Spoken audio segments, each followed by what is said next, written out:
नमस्कार सभी EPS 95 pension धारकों के लिए एक बड़ी अपडेट निकल कर आई है। तो उसी अपडेट के बारे में अभी मैं आपको इस वीडियो में जानकारी देने वाला हूँ। तो जी हम सभी जानते हैं कि देश में किसान विरोधी बिलों को लेकर किसानों का आंदोलन दिल्ली तक पहुंच गया है। ऐसे में ईपीएस 95 पेंशन धारकों की जो मांगे हैं तो उन मांगों के संदर्भ में एक ईपीएस 95 पेंशन धारक द्वारा श्री गुरमुख सिंह शाल जी प्रेसिडेंट एनसीआर को ईपीएस 95 पेंशन धारकों का जो मुद्दा है तो उस मुद्दे को लेकर एक पत्र लिखा गया है। तो आज के इस वीडियो में ये जो अपडेट है तो उसी के बारे में हम इस वीडियो में पूरी जानकारी लेने वाले हैं। ईपीएस 95 पेंशन धारकों की जो मौजूदा स्थिति है तो वो इस पत्र में बयान होती है, जिससे ईपीएस 95 पेंशन धारक कैसे जिंदगी जी रही है तो वो पता चलता है। तो जी आप इस वीडियो के साथ अंत तक बने रहिए ताकि ये जो इम्पोर्टेंट अपडेट ईपीएस 95 पेंशन धारकों की न्यूनतम पेंशन बढ़ोतरी के संदर्भ में एक और अपडेट निकल कर आया है तो इसके बारे में आपको पूरी जानकारी मिल सके। और इसी तरह के अपडेट जानने के लिए अगर आपने चैनल को अभी तक सब्सक्राइब नहीं किया है तो वीडियो के नीचे जो रेड कलर का बटन है उसे प्रेस करके आप चैनल को सब्सक्राइब करके रख लीजिए ताकि भविष्य में जो भी अपडेट आए तो उसका नोटिफिकेशन आपको सबसे पहले मिल सके।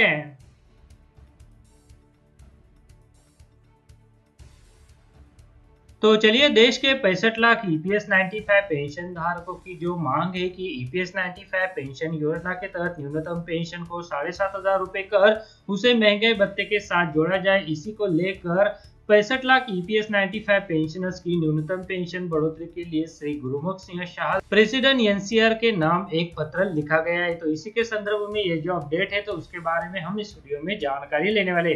तो जैसा कि आप स्क्रीन पर देख पा रहे हैं कि आप किसान आंदोलन का समर्थन कर रहे हैं, अच्छी बात है, किंतु कृषि कानून का मुद्दा जितना एक आम किसान समझ सकता है कोई दूजा नहीं। लेकिन आम किसान कम विशेष किसान ही उनकी पैरवी करते नजर आ रहे हैं। ऐसा मैं नहीं बल्कि लोग कह रहे हैं। और टीवी में लाखों लोगों के लिए जिस प्रकार खाने पीने सोने ओढ़ने के इंतजाम दिखाया जा रहा है, शायद किसान जिसमें गरीब की श्रेणी में रखकर देखते हैं, ये सब उनके कुबत के बाहर ही होना चाहिए। हम जब देश के 65 लाख ईपीएस 95 पेंशनर्स की बात सोचते हैं तो यहाँ भी आम और खास दो श्रेणियां दिखाई देती है। कुछ अत्यंत गरीब तो कुछ अत्यंत सक्षम है। औसतन सभी वरिष्ठ नागरिक शारीरिक आर्थिक रूप से न केवल कमजोर है बल्कि इस दुनिया से कुछ करने की कगार पर है।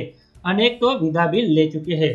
पिछले 4 सालों से सभी ईपीएस 95 पेंशनर्स अपनी अपनी सीमित सामर्थ्य के अनुसार अपनी पेंशन की जायज मांगों के लिए सड़कों पर ही नहीं बल्कि कोर्ट में भी संघर्ष करते चले आ रहे हैं। हमें तो अब तक किसी का समर्थन नहीं मिला, न देश के अंदर से न देश के बाहर से। जितने भी विपक्ष के राजनीतिक दल हैं उनमें से एक ने भी सामने आकर हमारा समर्थन करना तो दूर, अपनी नजरे करम की इनायत करना भी जरूरत महसूस नहीं की। जिस प्रकार पूरे देश की किसानों की हालत है उससे बदतर तो पूरे देश के 65 लाख ईपीएस 95 सेवानिवृत्त वरिष्ठ नागरिकों की है। हम अपने ही पेंशनर समाज का समर्थन नहीं दे पा रहे हैं, किसान भाइयों के समर्थन में बिना बुलाए ही चल पड़े हैं। मैं नहीं कहता कि आप गलत कर रहे हैं, अच्छा है समर्थन दीजिए, पर ऐसा है तो सिर्फ सोशल मीडिया में समर्थन देने से किसान आंदोलन को बल मिलता है तो मैं भी आपके साथ खड़ा हूँ। क्या ईपीएस 95 पेंशनर्स का जिनकी अगुवाई एनसीआर के मन से आप कर रहे हैं पूरे देश के पेंशनर्स को चलो दिल्ली का आह्वान कर सकते हैं? क्या सभी नहीं तो सिर्फ दिल्ली और आसपास के पेंशनर्स के एक दस्ते को आंदोलन स्थल पर अपनी उपस्थिति दर्ज करवा सकते हैं? यदि ये संभव है तो आपकी सोशल मीडिया पर समर्थन किसान भाइयों के आंदोलन के लिए वास्तविक और सार्थक होगी। आप एनसीआर जैसी संस्था के माननीय अध्यक्ष हैं जिसमें 50 के लगभग दूसरे पब्लिक सेक्टर निजी सहकारी संस्थाओं के लाखों लोग जुड़े हुए हैं। ऐसे में आपके अकेले समर्थन का किसान भाइयों के आंदोलन पर तो कोई अधिक प्रभाव या उपयोग तो होने से रहा। यदि आपका ये समर्थन व्यक्तिगत है तो ठीक है, जिसे आपकी बात समझ आती है तो ठीक है, पर आप किसी पर अपनी राय तो नहीं थोप सकते हैं ना। आपकी इस पोस्ट के तो यही मायने लोग समझ रहे हैं, जैसे कि आपके एक प्रबुद्ध मित्र श्री सतीश प्रसाद जी ने इन्हीं कारणों के चलते आपकी दोस्ती से विलग होने का मन बना रहे हैं। मेरा तो मानना है कि किसी दोस्त में लाखों मतभेद हो, मतभेद होना नहीं चाहिए। आप बहुत ही अनुभवी और समझदार व्यक्ति है, आदरणीय, इसलिए इस मामले में मैं कुछ आपको किसी प्रकार की सलाह देने की जरूरत नहीं समझता। आगे इस पत्र में कहा गया है, आदरणीय, इसलिए इस मामले में मुझे आपको किसी प्रकार की सलाह देने की जरूरत नहीं है। हाँ, यदि हो सके तो किसान आंदोलन के किसी भी मंच से पेंशनरों को सरकार से न्याय दिलवाने पर समर्थन प्राप्त कर सके तो आपके इस प्रयास की सर्वस्व प्रशंसा जरूर होगी। इतना तो तय है, माननीय कमांडर अशोक राउत तरह अन्य पेंशनर के मन से देशव्यापी आंदोलन चलाया जा रहा है।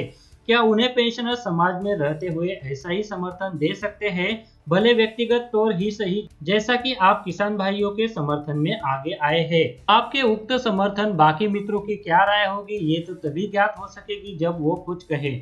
सभी ऐसे मित्रों का दिल से स्वागत करूंगा। क्षमा चाहूंगा, वक्तव्य जरा लंबा हो गया। मित्रों, फुर्सत में यह तो थोड़ा समय अपने पेंशनर समाज के लिए जरूर निकाले, यह विनम्र आग्रह है। यह पत्र ईपीएस 95 पेंशन धारक द्वारा माननीय श्री गुरमुख सिंह शाल जी, प्रेसिडेंट एनसीआर को लिखा गया है, जो मौजूदा समय में ईपीएस 95 पेंशन धारकों की व्यथा को दर्शाता है। इसलिए ईपीएस 95 पेंशन धारकों का ये जो ज्वलंत मुद्दा है, तो इस पर ध्यान देने की सभी को जरूरत है। तो जो ईपीएस 95 पेंशन धारक पिछले कई दिनों से, यानी पिछले कई सालों से जो है वो पेंशन बढ़ोतरी के लिए प्रयास कर रहे हैं, पर अभी तक उनकी पेंशन को जो है वो बढ़ाया नहीं गया है। इसके चलते ईपीएस 95 पेंशन धारकों द्वारा तरह तरह के प्रयास जो किए जा रहे हैं, जिसमें कई आंदोलन शामिल है, कई ज्ञापन शामिल है, कई पत्र जो है वो शामिल है, कई संस्थानों के जो प्रेसिडेंट है तो उनको भी पत्र लिखे गए हैं, पर अभी तक ईपीएस 95 पेंशन धारकों की जो मांगे है तो वो पूरी नहीं हुई है। पर राष्ट्रीय संघर्ष समिति का कहना है कि वो जब तक ईपीएस 95 पेंशन धारकों को उनका हक नहीं दिलाए देते, तब तक वो चैन से नहीं बैठेंगे। तो जी हाँ, आज के इस वीडियो में ये जो अपडेट ईपीएस 95 पेंशन धारकों की न्यूनतम पेंशन बढ़ोतरी के लिए माननीय श्री गुरुमुख सिंह जी को ये पत्र लिखा गया था, तो उसी के बारे में अभी मैंने आपको इस वीडियो में जानकारी दी।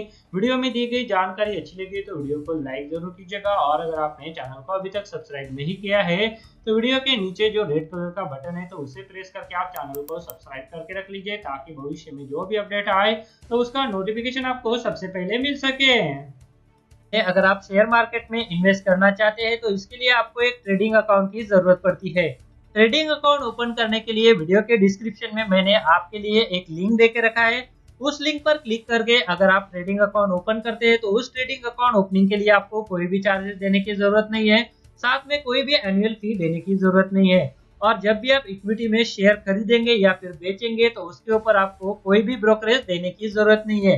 अगर मान लीजिए आपने 100 रुपए का कोई शेयर खरीदा और उसे 150 रुपए में बेच दिया, तो जो 50 रुपए का फायदा होगा तो वो सीधे आपकी जेब में जाएगा। इसके ऊपर जो है वो आपको कोई भी ब्रोकरेज चार्जेस देने की जरूरत नहीं है, कोई भी यहाँ पर आपको चार्जेस नहीं है।